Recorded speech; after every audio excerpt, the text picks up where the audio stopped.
बांके बिहारी जी का एक भक्त जो हर महीने वृंदावन बिहारी जी के दर्शन करने के लिए जाया करता था, लेकिन कुछ ही समय के बाद उसे ऐसी बीमारी ने घेर लिया था, उसका चलना फिरना मानो असंभव ही हो गया हो।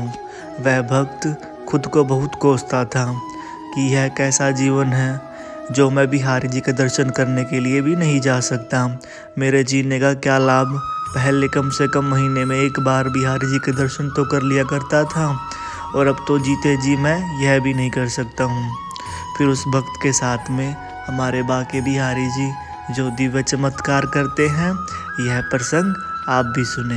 हरे कृष्णा, राधे राधे दोस्तों, मेरे YouTube चैनल में आपका स्वागत है।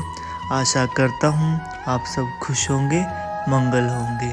प्रसंग अच्छा लगे तो राधे राधे कमेंट जरूर करें। कुछ ही सालों पहले की बात है, दिल्ली से एक सेठ जो हर महीने बांके बिहारी जी के दर्शन करने के लिए वृंदावन जाया करते थे। उनकी आस्था बिहारी जी में बहुत ही ज़्यादा थी। उनका मानना था उनका जो कारोबार है वह सब कुछ बिहारी जी की वजह से ही है, इसलिए वह हर महीने बिहारी जी के दर्शन करने के लिए वृंदावन जरूर जाया करते थे। ऐसे ही बहुत साल गुजर जाते हैं, लेकिन कुछ ही समय के बाद बड़ा ही दुख का समय आता है। उन भक्त को गठिया बाय का रोग हो जाता है, जिससे उनके हाथ पैर और जोड़ों में दर्द रहने लगता है, जिसके चलते अब वह बिहारी जी के दर्शन करने के लिए वृंदावन भी नहीं जा पाते थे। वह खुद को लेटे लेटे बहुत कोसते थे कि यह कैसी बीमारी है जिसकी वजह से मैं वृंदावन भी नहीं जा सकता।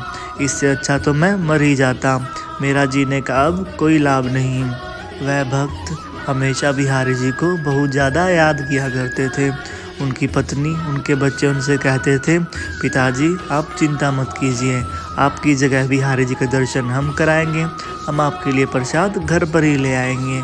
लेकिन इससे उस भक्त को शांति नहीं मिलती थी, क्योंकि उनकी आंखें तो हमेशा बिहारी जी को निहारने के लिए तरसती ही रहती थी। अब उस भक्त के सब्र का बांध टूटने लगता है। वह हिम्मत करके बिना घर पे बताए वृंदावन पहुंच जाता है, और साथ में इतने पैसे ले जाते हैं कि कुछ दिनों तक वृंदावन में ही रह पाए।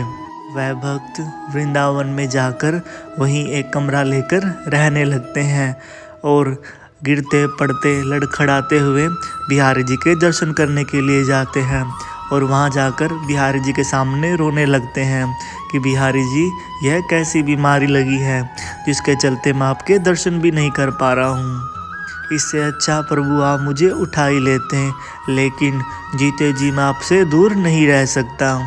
और हाँ प्रभु, मैंने तय किया है जितना भी अब मेरा जीवन शेष बचा है मैं वृंदावन में ही बिताऊंगा।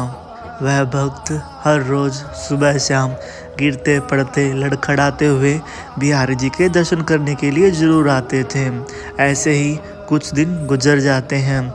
एक दिन बिहारी जी उन भक्त के सपने में आते हैं, मानो उनकी तरफ देखकर मंद मंद मुस्कुरा रहे हों और कह रहे हों कि मुझे अपनी गोद में उठा लो। फिर वह भक्त कहते हैं कि प्रभु आपको तो पता है ना कि मुझे तो गठिया बाय का रोग हुआ है, मैं आपको कैसे उठा सकता हूँ। भगवान फिर भी नहीं मानते, दौड़कर उनकी गोद में चढ़ जाते हैं।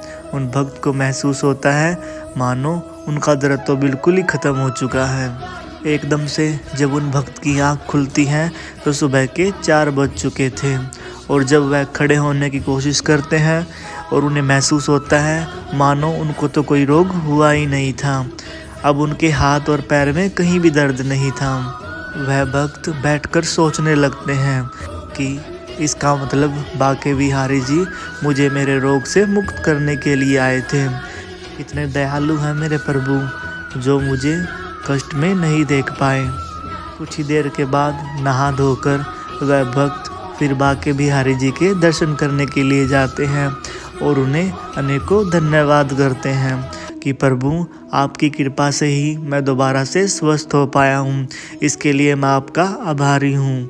कुछ दिन तक वह भक्त वृंदावन में ही रहते हैं, लेकिन कुछ समय के बाद वह सोचते हैं घर वाले भी मुझे लेकर चिंतित हो गए, क्योंकि मैं तो बिना बताए ही वृंदावन आ गया था।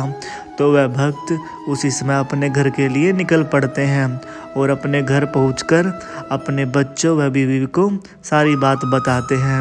उनके घर वाले भी बिहारी जी को अनेकों धन्यवाद करते हैं। फिर से वो सारा परिवार हर महीने बाके बिहारी जी के दर्शन करने के लिए वृंदावन जाने लगते हैं और हंसी खुशी एक साथ रहने लगते हैं। तो ऐसे हैं हमारे बाके बिहारी जी, जो अपने भक्तों को कभी भी कष्ट और पीड़ा में नहीं देख सकते। आपकी आस्था और आपका विश्वास बिहारी जी पर पक्का होना चाहिए। वह ज़रूर आपके साथ कोई न कोई चमत्कार जरूर करेंगे। तो बोलिए श्री कुंज बिहारी श्री हरिदास। तो दोस्तों, आज के लिए बस इतना ही। यदि अगर आपको मेरी वीडियो अच्छी लगी है तो वीडियो को लाइक कीजिए, चैनल को सब्सक्राइब कीजिए और राधे राधे कमेंट ज़रूर करें। मिलते हैं अगली वीडियो में, तब तक के लिए हरे कृष्णा, राधे राधे।